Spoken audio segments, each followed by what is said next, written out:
Another 12 dips. The dips, I want you to feel these triceps every single time. And of course, you're gonna be able to feel a little bit of your chest. Can't really take it out, okay? But focus on them triceps.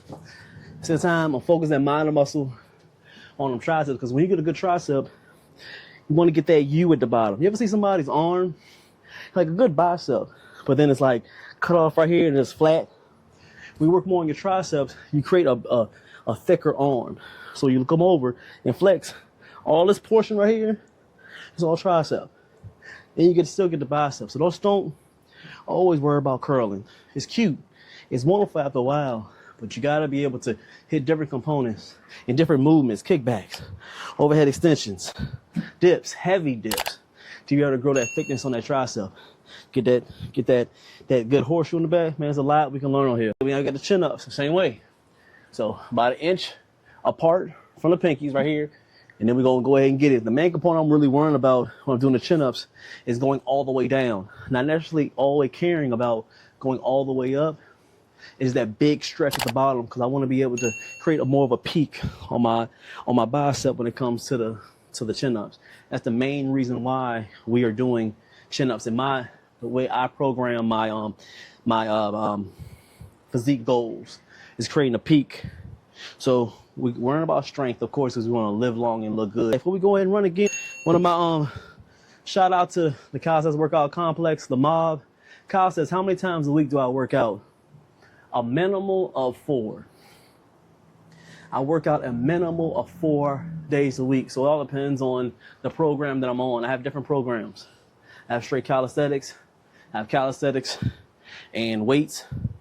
I have mainly calisthenics and just minimal weights. I have just weights. It depends on what program I'm on. But I can tell you this, if I'm doing just strictly weights, I'm definitely going to be resting a little bit more to them 4 days. Just because of the tension and the pressure that you put on your body with them heavy weights, I need a little bit more rest. If I'm doing just straight calisthenics, I can go almost basically 6-7 days a week, because it's still stress on your body, but it's all natural movement. I'm telling you, I think on Arnold Schwarzenegger, he said this.